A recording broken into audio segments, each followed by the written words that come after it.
தமிழ் குரல் நேயர்களுக்கு வணக்கம். இன்று நம்மோடு சிறப்பு விருந்தினர் அரசியல் விமர்சகர் நாதன் அவர்கள் இணைந்திருக்கிறார்கள். உரையாடுவோம். வணக்கம். வணக்கம். திமுக குதிரை பேரம் நடத்தி தாவேக ஆட்சியை கவிழ்க்கிறதுக்கு ஒரு முயற்சி பண்ணிச்சு அப்படிங்கிற விஷயத்தில் 9 பேர் கைது பண்ணப்பட்டிருக்கிறாங்க. இப்போது புதிய தலைமுறையினுடைய மூத்த ஊடகவியலாளர் விஜயன் அவர்கள் விசாரணைக்கு அழைக்கப்பட்டிருக்கிறார். அவருடைய செல்ஃபோன் எல்லாம் வாங்கி பரிசோதனை பண்ணியிருக்கிறாங்க. யார் யாருக்கு ஃபோன் பண்ணார், என்னென்ன விஷயங்கள்லாம் நடந்திருக்கு அப்படிங்கிறத பார்த்துருக்குறாங்க. என்ன நடக்குங்க? ஊடகவியலாளர்களை அச்சுறுத்தக்கூடிய ஒரு விஷயத்தை தாவேக அரசு செய்கிறதா? இதை பார்த்தாவது மற்றவங்க பேசாமல் இருக்கணும் அப்படிங்கிறதுக்கான ஒரு நடவடிக்கையாக இதை பார்க்குறதா? இல்லைன்னா உண்மையிலேயே திருநாவுக்கரசரோட இவர் பேசி இந்த குதிரை பேரத்தில் ஈடுபட்டாரா அப்படிங்கிறதுக்கான ஏதாவது விஷயங்கள் இருக்கா? என்ன நடக்கு? கண்டிப்பாக இது மற்ற பத்திரிகையாளர்களுக்கு ஒரு மிரட்டல் தான், ஒரு எச்சரிக்கை தான். இவ்வளோத்துக்கும் தமிழ்நாட்டில் இருக்கக்கூடிய எந்த ஊடகம் விஜயை எதிர்த்துச்சு? நீங்கள் சன் நியூஸ் மாதிரி 1-2 தவிர அவங்க திமுக சார்ந்து செயல்படுறாங்க. ஓகே, அதை தவிர மற்ற எல்லா தொலைக்காட்சி சேனல்களும் விஜய் கட்சி ஆரம்பித்ததுலேருந்து விஜய் புராணம் தான் பாடிட்டுருக்காங்க. அந்த விஜய் புராணத்தை எப்படி பாடுறாங்க? நீங்கள் இப்போ ஆக்ஷன் படம், அது மலையாளமோ தமிழோ இருந்தால் நீங்கள் பார்த்துருப்பீங்க. ஸ்லோ மோஷனில் கார் வரும், அப்படியே டோரை திறப்பாங்க, ஒரு கீழே ஒரு ஷூ பளபளன்னு நிற்கும், அடுத்து அது நடப்பாங்க, அடுத்து ஹீரோ மூஞ்சி காய்ப்பாங்க. இதே மாதிரி, இது நான் சொல்கிறது விஜய் படத்தை சொல்லலை, இதே மாதிரி ஊடகங்கள் சேனல்கள் எல்லாமே இதோ விஜய் பெட்ரூம் விட்டு எழுந்து வெளியே வந்து விட்டார், ரெடியாகி விட்டார், காரில் ஏறி விட்டார், காரில் புறப்பட ஆரம்பித்து விட்டார், தொண்டை மண்டலத்தில் விஜய், சோழ ராஜ்யத்தை படையெடுக்கும் விஜய், இப்படி நியூஸ் போடுறாங்க. சரி, அப்புறம் ஜெயிச்சு முதலமைச்சர் ஆகிட்டார். இப்போ என்ன போடுறாங்க? கோட்டு சூட்டுக்கு மாறிய விஜய். இது ஒரு முக்கியமான செய்தி, ரொம்ப முக்கியமான செய்தி. அடுத்தது இப்போ என்ன வந்திருக்குன்னா, இப்போ கோட்டு இல்லாமல் வந்த விஜய். எவ்வளவு முக்கியமான செய்தி! உலக அதிசயங்கள் ஒன்று, கோட்டு இல்லாமல் ஒருத்தர் சட்டை போடலைன்னா அது செய்தி இல்லையா? சட்டை போட்டது எப்படியா செய்தி ஆகும்னா அப்படி தான் போகிறாங்க. அப்புறம் இது போக பல ரூமர் நியூஸ். அவர் வீட்டிலேருந்தே சாப்பாட்டை எடுத்துகிட்டு வராரு, டிஃபன் பாக்ஸில் திறந்து அவர் கையாலே சாப்பிட்றாரு, எல்லோரும் அவங்க கையில் தான் சாப்பிடுவாங்க. இப்படி ஊடகங்கள் விஜய் புராணம் பாடிட்டுருக்காங்க. எந்த ஊடகங்களும் விஜயை புறக்கணிக்கவில்லை. இப்போ கரூரே எடுத்துங்க, கரூர் சம்பவம் நடந்ததுலேருந்து அதை தொடர்ந்து காமிச்சிட்ருக்குறாங்க. அது தாவேகாவினுடைய ஃபேக் நரேட்டிவ்ஸும் சேர்த்து வருகிறது. இப்படியெல்லாம் நடந்துகிட்ருக்கு. இது ஒன்று. அடுத்தது, இவர் கட்சி ஆரம்பித்ததுலேருந்து இன்றைக்கி முதலமைச்சராக இருக்கார். எங்கேயாவது ப்ரெஸ்ஸை மீட் பண்ணியிருக்காரா? 2 இடம், முக்கியமான இடம். கரூரில் 41 பேர் இறந்தது பிறகு திருச்சி ஏர்போர்ட்டுக்கு வராரு. சார் 30 பேர் இறந்து போயிட்டாங்க அப்படின்னு எல்லா பத்திரிகையாளர்களும் கத்துறாங்க. இவர் எதையும் காதில் வாங்கிக்காமல் அவர் பாட்டுக்கு விட்டு ஓடுறாரு, ஃப்ளைட்டை நோக்கி ஓடுறாரு. அப்புறம் டெல்லியில் மோடியை சந்திக்கிறார். மோடியை சந்திச்சுட்டு வரக்கூடிய எல்லா தமிழக முதலமைச்சர்களும் வெளியே வந்த பிறகு ப்ரெஸ்ஸை மீட் பண்ணி என்ன பேசுனேன், என்ன தமிழ்நாடு சார்ந்த என்ன கோரிக்கைகளை முன்வைத்தேன் அப்படின்னு பேசுவாங்க. இவர் அங்கேயும் பத்திரிகையாளர்கள் கத்துறாங்க, அங்கேயும் அவர் ப்ரெஸ்ஸை பார்க்காம ஓடுறாரு. அப்போ இதெல்லாம் பத்திரிகைகளுக்கு ஒரு குற்றமாக தெரியலை. எப்படி ஒரு முதலமைச்சர் ஊடகங்களை புறக்கணிக்கலாம்? அப்படி ஏதாவது டிபேட் நடத்தியிருக்காங்களா? அப்படி யோசிச்சு பாருங்கள். இல்லை. அப்போ இந்த அளவு ஊடகங்கள் சப்போர்ட்டாக இருந்தும் கூட ஊடகங்களை மிரட்ட வேண்டிய அவசியம் என்ன? அதுதான் பாயிண்ட்டு. இப்போ விஜயன் எடுத்துக்கங்க. விஜயன் புதிய தலைமுறையில் செய்தி ஆசிரியராக இருக்கார், டிபேட் நெறியாளராக இருக்கிறார். அவருடைய டிபேட் என்பது எல்லா தரப்புகளுக்கும் வாய்ப்பு கொடுக்கப்பட்டு ஒரு நடுநிலைமையை பின்பற்றுகின்ற முறையில் தான் அவர் நடத்துவாரே தவிர ஒரு ஸ்டாண்ட் எடுத்து அப்படிலாம் பேசக்கூடியதாக இல்லை. புதிய தலைமுறை அப்படி இல்லை. புதிய தலைமுறையை பொறுத்தவரை ஒரு அஜெண்டாவோடு தான் அவங்க வேலை செய்கிறாங்க. எப்படி பாலிமர், நியூஸ் 24x7 விஜய்க்கு ஒரு கவரேஜ் கொடுக்குறாங்களோ அதே போன்ற கவரேஜ் தான் விஜய்க்கும் கொடுக்குறாங்க. அதனுடைய ஆசிரியர் சமஸே அதை நியாயப்படுத்தி இருக்கிறார் இல்லையா? இல்லை, இப்போ சமஸ் காதர் மொஹிதீன் ஐயுஎம்எல் அவரை கூப்பிட்டு பேட்டி எடுத்தார் இல்லையா? அதெல்லாம் ஒரு பெரிய பிரேக்கிங் நியூஸாக புதிய தலைமுறை விளம்பரம் செஞ்சிச்சு. என்னென்னா, திமுக அதிமுக கூட்டணி குறித்து ஸ்டாலின் நேராக இவர்கிட்ட பேசினாராம். அதை வந்து ப்ரொமோவில் வச்சு அதை கொண்டு போகிறாங்க. அதை பெரிய அளவுக்கு வெளியில் கொண்டு போன ஒரு செய்தி ஊடகம் புதிய தலைமுறை தான். சரி, இப்படி இருக்கும்போது இவர்கள் இதெல்லாம் இருந்தாலும் பத்தாது அப்படின்னு ஒரு வார்னிங் வேணும் அப்படின்னு தான் விஜயனை இன்னைக்கு விஜய் அரசு கண் வைத்திருக்கிறது. என்ன அப்படின்னு சொன்னால், இந்த ஊத்தங்கரை இளையராஜா எம்எல்ஏ அவர் கொடுத்த புகார் இருக்கு இல்லையா, திமுகலேருந்து எனக்கு இந்த மாதிரி பேசுனாங்க, சபாநாயகர் மீது நம்பிக்கையில்லா தீர்மானம் வரும்போது நீங்கள் அதற்கு ஆதரவு அப்படின்னு சொன்னாங்க அப்படின்னு சொல்கிறாரு. இந்த கேஸே ஒரு டுபாக்கூர் கேஸ். எந்த விதமான முகாந்திரங்களோ ஆதாரங்களோ காரண காரியங்களோ விசாரணையோ இந்த கேஸில் நீங்கள் பார்க்க முடியாது. எப்படி ஐயா ஒரு எம்எல்ஏ அல்லது 2-3 எம்எல்ஏவை விலைக்கு வாங்கி சபாநாயகருக்கு எதிரான நம்பிக்கையில்லா தீர்மானத்தை கொண்டு வந்து எப்படி தோற்கடிக்க முடியும்?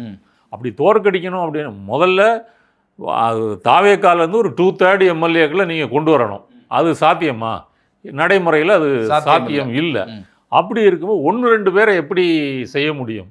அப்போ அந்த கேஸே வந்து அப்பட்டமான ஒரு புனையப்பட்ட ஒரு வழக்கு.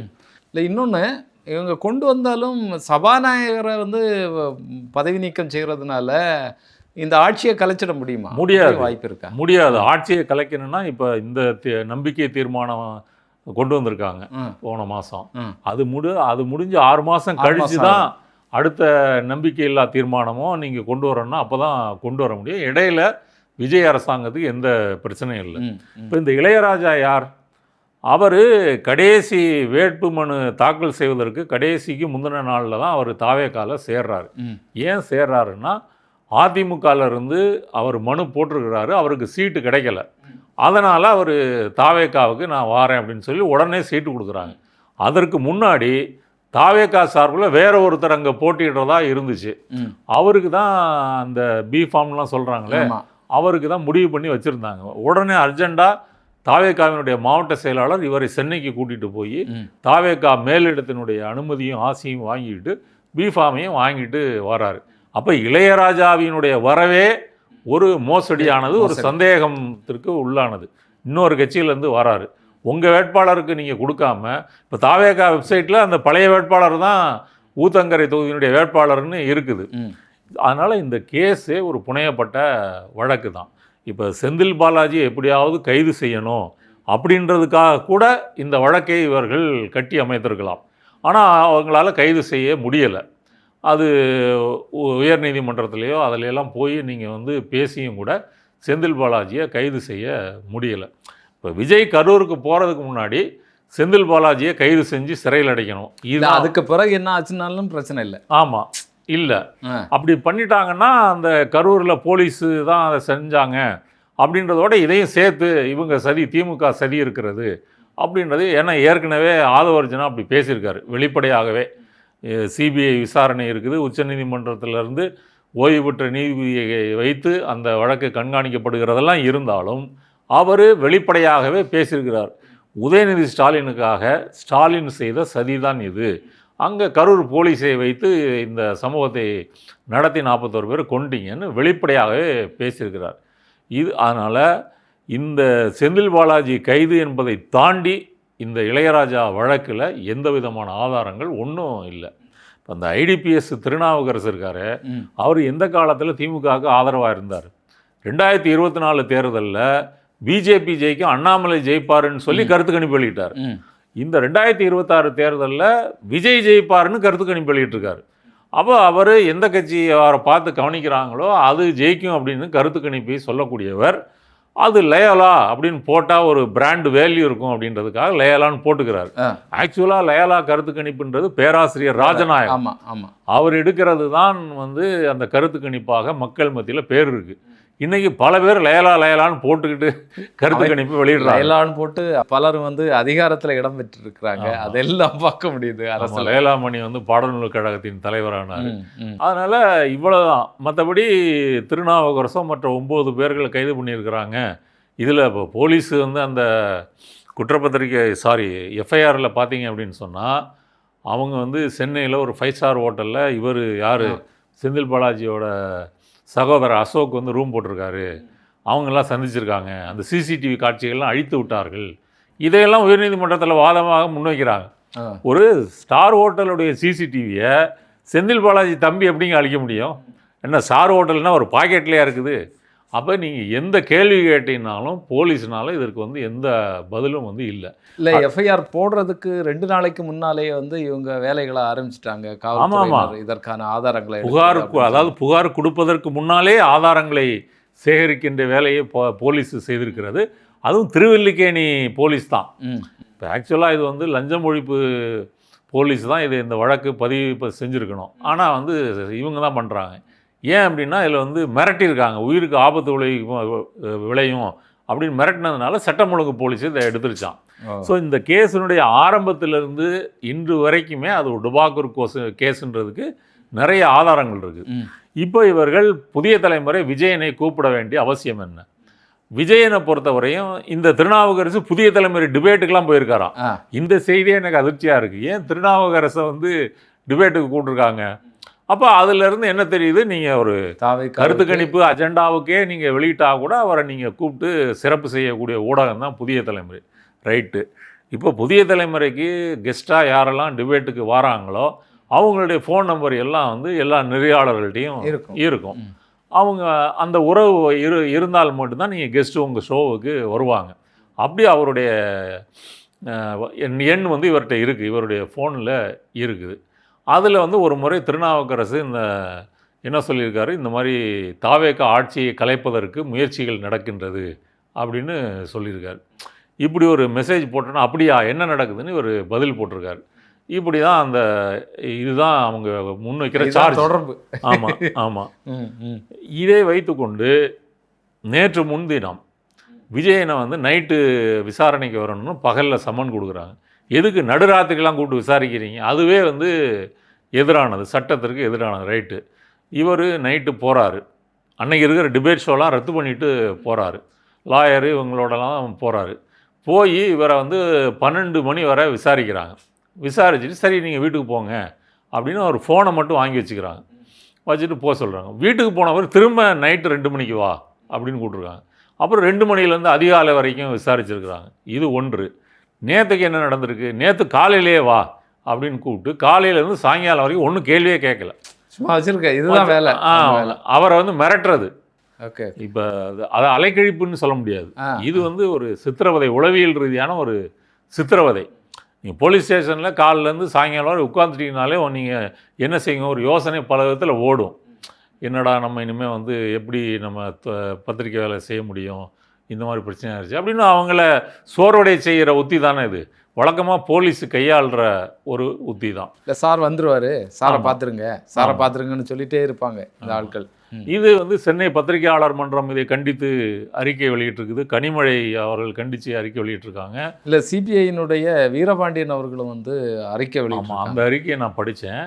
அதில் வந்து ஏன் விஜயனை அலைக்கழிக்கப்பட்டாருன்னு இருக்குது. விஜயை மிரட்டி இருக்கிறத அலைக்கழிக்கப்பட்டாருன்னு சொல்லியிருக்கிறாரு. அடுத்தது இந்த நடைமுறைகளை தாவேக அரசு கைவிட வேண்டும் அப்படின்னு முடிகிற இடத்துல சொல்லியிருக்காரு. தாவேக அரசை கண்டிக்கிறேன், இது கருத்து சுதந்திரத்துக்கு எதிரானது, ஊடகவியலாளர்களை மிரட்டுவது அப்படி சொல்லி அந்த அறிக்கை இல்லை. அது வந்து ஒரு இதெல்லாம் நீங்கள் செய்யலாமா, உங்களுக்கு தெரியாததா, நீங்கள் பார்த்து ஏதாவது செஞ்சு விடுங்க அப்படின்ற மாதிரி இருக்கே தவிர, ஒரு சிபிஐன்னா அது என்ன மாதிரி ஒரு ஃபயர் பிராண்டோட அறிக்கை வரணும். இல்லை அவங்க விஜயை ஆதரிக்கிறதுனால, விஜயோட ஆட்சி ஆதரிக்கிறதுனால அந்த லெவலுக்கு மேலே நம்ம வார்த்தைகளை விட வேண்டாம் அப்படின்னு அவங்க நினச்சிருக்கலாம். ரைட்டு. இப்போ கேள்வி என்னென்னா, விஜய் என்ன சில ஊடகங்கள் இங்கே ஒரு சாயங்காலம் வரை இருந்ததுனால கைதுன்னு செய்தி போட்டாங்க. விஜயன் கைது செய்யப்பட்டார்னு செய்தி போட்டு அப்புறம் விசாரணை அப்படின்னு மாற்றிட்டாங்க. இப்போ நம்முடைய கேள்வி என்ன அப்படின்னு சொன்னால், இப்போ விஜயனை கூப்பிட்டீங்க, விசாரிச்சிங்க, அவர் இந்த வாட்ஸ்அப் சாட்டையெல்லாம் உங்கள்கிட்ட சொல்லிட்டாரு, ஃபோனையும் நீங்கள் சட்டவிரோதமாக கைப்பற்றி வச்சுருக்கிறீங்க. இதில் என்ன பிரச்சனை? அவர் திருநாவுக்கரசு இந்த மாதிரி மெசேஜ் போட்டதுக்கு அவங்க இந்த மாதிரி அவர் வந்து ரெஸ்பாண்ட் பண்ணுறாரு, அவ்வளோதானே. இது ஒரு பத்திரிகையாளர் வழக்கமாக செய்யக்கூடியதானே. நீங்கள் ஏதோ ஒரு அரசியல் செய்தி வருது, அப்படியா என்ன ஆதாரங்களின் அடிப்படையில் நீங்கள் செய்கிறீங்க, என்ன விவரம், என்ன ட்ரெண்டு, என்ன ஓடிக்கிட்டு இருக்கு, இப்படி பல முறையில் பல கான்டாக்ட்ஸ் உங்களுக்கு வந்து இருக்கும். இப்போ விஜய் அரசு இவரை வரவழைத்து இப்படி அலைக்கழித்து மிரட்டுவதற்கான காரணம் என்ன? ஒரே காரணம், தமிழ்நாட்டில் இருக்கக்கூடிய எந்த பத்திரிகையாளரும் விஜய் ஆட்சி, விஜய் அப்படின்னா ஒரு பயம் இருக்கணும். அந்த பயத்தோடு தான் நீங்கள் வந்து வேலை செய்யணும். மறந்தும் கூட நீங்கள் விஜய்க்கு எதிராக எதையும் நீங்கள் வந்து பேசிடக்கூடாது அப்படின்னு ஒரு சுய தணிக்கையோடு அவர்கள் வேலை செய்ய வேண்டும் என்பதற்காக தாவேகா வந்து இதை செய்திருக்கிறது. அது இந்த அநேகமாக இது ஆதவர்ஜுனாவாக கூட இருக்கலாம். ஆதவர்ஜுனா தான் இப்போ திட்டமாக. ஆமாம், விஜயனுடைய ஆக்டிவான ஒரு அல்ல விஜயனுடைய ஆல்ட்ரீகோன்னு அவர் சொல்லலாம். இப்போ பொதுக்கூட்டத்தில் இது அப்பாவுக்காக ஸ்டாலின் இப்படி வந்து போலீஸை வச்சு பண்ணிட்டாருன்னு இப்படி வெளிப்படையாக இப்படி பேசுகிறவர் உள்ளுக்குள்ளே என்னெல்லாம் வந்து செய்வார். அதனால் அதை வைத்து பார்க்கும்போது அவராக இருக்கலாம், இல்லை யார் செஞ்சாலும் அதை வந்து அதற்கு பொறுப்பு வந்து விஜய் தான். விஜய்க்கு அவருடைய கண்ட்ரோலில் தான் போலீஸ் இருக்குது இல்லையா? இப்போ திருவல்லிக்கேணி போலீஸு தங்களுடைய ஆட்சியாளர்களுக்கு விசுவாசத்தை காட்டும் விதத்தில் இந்த கேஸை கொண்டு போயிட்டுருக்குது. இப்போ ஒன்றுமில்லாத விஜயனெல்லாம் இந்த பத்திரிகையாளர் விஜயனை இந்த கேஸில் இழுத்து இவங்க அதெல்லாம் ஒரு செய்தியாக்குறாங்க அப்படின்னா, இந்த ஊத்தங்கரை கேஸ் டுபாக்கூர் கேஸ்ன்றதுக்கு இன்னும் ஒரு சான்று இது இல்லையா? இப்போ இதில் ஏதாவது வந்து உண்மை இருக்குதா? இப்போ என்ன சொல்ல வரீங்க? விஜயனும் சேர்ந்து திருநாவுக்கரசோடு சேர்ந்து உண்டு சதி செய்தார் அப்படின்னு சொல்கிறீங்களா? ஆமாம், அவர் மெசேஜ் போட்டதே தாவேகா அரசை கவிழ்ப்பதற்கு ஒரு முயற்சி நடக்கிறது அப்படின்னு தானே அவர் போட்டிருக்கிறாரு. அவர் தெரிவிக்க வேண்டிய அவசியம் என்னன்னா, ஊடகங்கள் இதை பற்றி ஒரு செய்தியாக பேசணும், ஆமாம், இதை பற்றி பேசுவாங்க, ஆமாம் அப்படின்றதுக்காக அவர் போட்டிருக்கிறார். அப்போ நீங்கள் விஜயன் எந்த விதத்துலையும் இந்த கேஸுக்கும் அவருக்கும் சம்மந்தம் இல்லை. இதுவே ஒரு டுபாக்கூர். அப்படி இருந்தால் டுபாக்கூர்லேயும் ஒரு ஏதாவது பொய் சொல்லி பொருத்தமாக ஒன்று சொல்லணுமே, அதுவும் இல்லை. அப்போ என்ன அப்படின்னு பார்த்தீங்கன்னா, இது அப்படியே மோடியோட மாடல் தாங்க. மோடி 2014 இப்போ 2026 ஆச்சு. நீங்கள் 24 பாராளுமன்ற தேர்தல் வரைக்குமே 10 ஆண்டுகளில் மோடியை எதிர்த்து செயல்பட்ட பல பத்திரிகையாளர்கள், ஆசிரியர்கள் அந்த பொறுப்புலேருந்து தூக்கி அடிக்கப்பட்டிருக்கிறாங்க. பல பேர். இப்போ ஹிந்துஸ்தான் டைம்ஸில் வந்து ஒருத்தர், அவர் பேர் எனக்கு மறந்து போச்சு, அவர் வந்து யூஎஸ்லேருந்து இந்த ஹிந்துஸ்தான் டைம்ஸுக்கு எடிட்டராக போடுறாங்க. அவர் வந்து ஹேட் ட்ராக்கர் அப்படின்னு சொல்லி சிறுபான்மை மக்கள் மீது எங்கெல்லாம் அவர்களை தாக்கப்படுகிறார்களோ அதை பதிவு செய்கிறதுக்கு ஒரு வெப்சைட்டை ஆரம்பித்து மக்களே பதிவு செய்ய ஊக்குவிக்கிறார். அப்படி ஆரம்பித்து அவர் பிஜேபிக்கு எதிராக செயல்படுறாருன்னு சொல்லி ஹிந்துஸ்தான் டைம்ஸ் ஓனரை கூப்பிட்டு அவரை தூக்க சொல்லிட்டாங்க. அவர் ரிசைன் பண்ணிட்டு போயிட்டார். இது மாதிரி பல பத்திரிகையாளர்கள் முக்கியமாக சேட்டலைட் டிவி இருக்கு இல்லையா, அந்த சேனல்களில் யாரெல்லாம் வந்து மோடியை விமர்சித்து ப்ரோக்ராம் பண்ணுறாங்களோ அவங்களுக்கும் விளம்பரங்களை கட் பண்ணிவிட்டு இந்த மாதிரி நெருக்கடி கொடுத்து அவர்களெல்லாம் ராஜினாமா பண்ண வைக்கிறது. அப்போ தான் மோடி மீடியா அல்லது கோடி மீடியான்னு ஒரு பதம் வந்து பழக்கத்துக்கு வருது இல்லையா? அப்போ எல்லா ஊடகங்களும் மோடி வீட்டினுடைய ஒரு நாய் மாதிரி இருக்கணும், அவங்க வளர்க்குற ஒரு பங்களா நாய் மாதிரி இருக்கணும். அப்போ கிட்டத்தட்ட எல்லா ஊடகங்களையும் அப்படி மாற்றிட்டாங்க. நம்ம என்ன நினச்சிட்டு இருக்கோன்னா, இந்த ரிபப்ளிக்கு ஆர்னாப் கோஸ்வாமி இவங்க தான் ஓவராக சவுண்டு விடுறாங்க அப்படின்னு. அப்படி கிடையாது. நீங்கள் நார்த்தில் போட்டிங்கன்னா எல்லா இங்கிலீஷ் ஊடகங்களும் மோடிக்கு ஜால்ரா அளிக்கக்கூடிய ஊடகங்கள் தான். யார் மோடியை எதிர்த்து எழுதுகிறாங்களோ அவங்களுக்கு வந்து ரைடு வரும். இப்போ உதாரணத்துக்கு NDTV இப்போ அதானிட்ட இருக்குது. பிரணாய் ராய்கிட்ட இருக்கும்போது அவங்க ஏதோ ஒரு மோடியை எதிர்த்துட்டாங்க அப்படின்னு சொல்லி உடனே அவங்கள ரைடு அனுப்புகிறாங்க, இன்கம் டேக்ஸ் ரைடு. அடுத்தது வயர் இணையதளம் தொடர்ந்து மோடியினுடைய இந்த மோடி அரசினுடைய தவறுகளை ஆதாரங்களோடு தொடர்ந்து அம்பலப்படுத்திக்கிட்டு இருக்காங்க. இன்றைக்கி அம்பலப்படுத்திகிட்டு இருக்காங்க. வயர் இணையதளத்தின் மேலே கேஸு. அப்புறம் பெகாசஸ் ஊழல்லாம் வந்துச்சு இல்லையா? அதில் வந்து வயரினுடைய ஆசிரியர் சித்தார்த்த வரதராஜுடைய ஃபோனெல்லாம் அந்த பெகாசஸ் ஊழல் மூலமாக கைப்பற்ற, அவங்க ஒட்டு கேட்கறது எல்லாம் அந்த ஃபோனில் என்னெல்லாம் நடக்குதுன்னு தெரிஞ்சுக்கிறது அது அவர் உண்டு. அப்போ இந்த பிபிசி ஒரு நல்ல உதாரணம். பிபிசி வந்து ஒரு ஆவணப்படம் வெளியிட்டாங்க இல்லையா, வெளியிடுறதுக்கு. ஆமாம், இந்தியா த மோடி கொஸ்டின். அதில் வந்து குஜராத் கலவரத்துலேருந்து எப்படி வந்து பிஜேபி காரணமாக இருந்திருக்குன்றது ஆதாரப்பூர்வமாக அவர்கள் வெளியிட்டாங்க. அந்த ஆவணப்படத்துக்கு தடை வச்சுட்டு அப்புறம் பிபிசி ஆஃபீஸ்லையும் ரைடு விட்டாங்க. அப்போ இது மோடி மாடல். இப்போ மோடி எப்படி ஊடகங்களை செய்கிறாரோ அதே மாடல் இன்றைக்கி விஜய்க்கு மோடிக்கும் உள்ள ஒற்றுமை. மோடி மீடியாவை சந்திக்க மாட்டார், விஜய் மீடியாவை சந்திக்க மாட்டார். எவ்வளவு நெருக்கடியாக இருந்தாலும் சரி, கரூரில் 40 பேர் இறந்து போன சமயமாக இருந்தாலும் சரி, அவர் ஊடகங்களை பார்த்து பேசுவதற்கு அவர் தயாராக. ஏன்னா கடவுள் மோடி ஒரு கடவுள், இந்திய கடவுள்னா இவர் தமிழ்நாட்டு கடவுள் இன்றைக்கி இறங்கி வந்து மக்களையோ அல்லது மீடியாவையோ சந்திப்பாங்க. அதை மெயின்டைன் பண்ணுறார். அதே போல் ஊடகங்கள் இப்படி விஜய்க்கு ஆதரவாக செயல்படணும் என்ற ஒரே நோக்கத்துக்காக தான் இன்றைக்கி புதிய தலைமுறையிலிருந்து விஜயனை கூப்பிட்டு இந்த மாதிரி ஒரு உளவியல் சித்திரவதைக்கு அவர்கள் ஆட்படுத்தியிருக்கிறார்கள். இது எல்லா பத்திரிகையாளர்களுக்கும் ஒரு மெசேஜ். அந்த மெசேஜ் என்னென்னா, பார்த்துங்க, ஆனானப்பட்ட விஜயன் அவருக்கே இந்த கதி அப்படின்னு சொன்னால் யூடியூப்பில் பேசுகிறவங்க, சேனல் நடத்துகிறவங்க எல்லாரும் இதை புரிஞ்சுங்க அப்படின்னு மிரட்டுறாங்க. அதுதான் இந்த விஷயம். ஏற்கனவே இந்த வழக்கு வந்து விசாரணையில் இருந்துகிட்ருக்கு. இந்த குதிரை பேர வழக்கை வந்து சிபிஐக்கு மாற்றணும் அப்படின்னு சொல்லி பாலசுப்ரமணியம் அப்படிங்கிறவர் வந்து வழக்கு தொடுத்திருக்கிறாரு. அதில் வர்றதுக்கான வாய்ப்பு இருக்கா? தமிழ்நாடு அரசு வந்து இதில் எதிர்த்திருக்கு. இந்த வழக்கு வந்து சிபிஐக்கு மாற்றக்கூடிய சூழல் இருக்கா? ஆக்சுவலாக வந்து விஜய் அரசு செய்கின்ற குதிரை பேரம் இருக்கு இல்லையா, அதிமுகலேருந்து 6 எம்எல்ஏக்களை கொண்டு வந்துட்டாங்க. இன்னும் 10 பேர் வரப்போகிறாங்கன்னு இந்தியன் எக்ஸ்பிரஸில் கட்டுற, அது கூட நம்ம போன வீடியோவில் பேசணும். இப்போ இந்த குதிரை பேரம் ஒரு நியூஸாக ஒரு செய்தியாக வரக்கூடாது என்பதற்காக தான் ஊத்தங்கரை எம்எல்ஏ இளையராஜாவினுடைய அந்த குற்றச்சாட்டு இங்கே வருது. அதை விஜயினுடைய குதிரை பேரத்தை மறைப்பதற்காகத்தான் இந்த இளையராஜாவை வைத்துக்கொண்டு திமுக குதிரை பேரம் செய்யுது அப்படின்னு கொண்டு வராங்க. நீங்கள் சொன்ன அந்த சிபிஐ விசாரணை கோரிய வழக்கில் இந்த பாயிண்டெல்லாம் சொல்கிறாங்க இல்லையா? அப்போ அமமுக எம்எல்ஏ காமராஜ் நைட்டோட நைட்டாக காரில் கொண்டு வந்து கையெழுத்து போட்டு வீடியோவை எடுத்து அந்த வீடியோவை வெளியிடுறீங்க. குதிரை பேரம் என்பது ரகசியமாக தான் செய்வாங்க. அதை பகிரங்கமாக செய்யக்கூடிய ஒரே சாதனை படைத்த அரசு தாவேகா அரசு. அடுத்தது வைகோவும் அதை போட்டு உடைச்சிட்டாரு. விஜயே என்கிட்ட பேசினார். இப்போ குதிரை பேரத்தில் வந்து விஜய் தான் இப்போ நம்பர் 1. A1ன்னு சொன்னால் விஜயை நீங்கள் சொல்லலாம். ஏன்னா வைகோ தெளிவாக சொல்லியிருக்காரு. விஜய் பார்க்கும்போது அவர் நேரடியாக என்கிட்ட சொன்னார், 2 பேர் ரிசைன் பண்ண சொல்லுங்கள், மீண்டும் நிற்க சொல்லுங்கள், நான் வந்து அவங்கள ஆதரித்து பிரச்சாரம் பண்ணுறேன், ஜெயிக்க வைக்க வேண்டியது என்னுடைய பொறுப்புன்னு தெளிவாக வைகோ பொதுக்குழுலையும் மீடியாலையும் பேசிட்டார். அப்புறம் என்னங்க இப்படி போட்டு உடைச்சிட்டிங்கன்னு அவங்க கூப்பிட்டு தோழமையோடு சுட்டி காமிச்ச பிறகு தான் அப்படி பேசலை அப்படின்னு முழு பூசணிக்காய சோத்தில் மறைச்சார். அடுத்தபடியாக எம்ஆர் விஜயபாஸ்கர் அதை சொல்லிட்டார். தாவேகா தரப்புலேருந்து எங்களை அணுகுனாங்க அப்படின்னு அவரும் தெளிவாக சொல்லிட்டார். அப்போ இதை மறைப்பதற்கு தான் இந்த கேஸு. இப்போ சிபிஐ விசாரணை என்பது இந்த திருவல்லிக்கேணி போலீஸ் ஸ்டேஷன் போட்ட வழக்கு எப்படி ஒரு டுபாகூர் கேஸு அப்படின்னு நிரூபிப்பதற்கு வேண்டுமானால் அது பயன்படலாம்.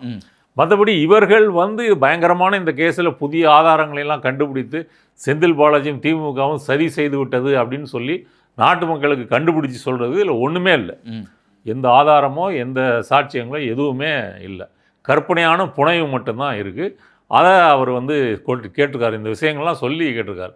அதனால் அப்படி சிபிஐ போட்டால் கூட விசாரிக்க வேண்டியது எப்படி திருவல்லிக்கேணி காவல் நிலையம் ஒரு பொய்யான வழக்கை போட்டு செஞ்சுருக்காங்க, அது எப்படிலாம் அந்த பொய்களை அப்படின்னு அவங்கள விசாரிக்கணும். அவங்கள விசாரிச்சிருக்கிற சிபிஐ போட்டிங்கன்னா அது சரியாக இருக்கும். அதனால் சிபிஐக்கு வருமா வராதா அப்படின்றது எனக்கு தெரியலை. அது பிஜேபியினுடைய இதை பொறுத்தது. ஒரு கால் வந்து நீதிமன்றமே சிபிஐ விசாரணை வேணும்னு சொன்னால் கூட சிபிஐ எந்த கோணத்தில் விசாரிக்கணும் அப்படின்றத பிஜேபி தான் முடிவு பண்ணும். அதனால் அதை பொறுத்திருந்து தான் பார்க்கணும். தொடர்ந்து பேசுவோம்.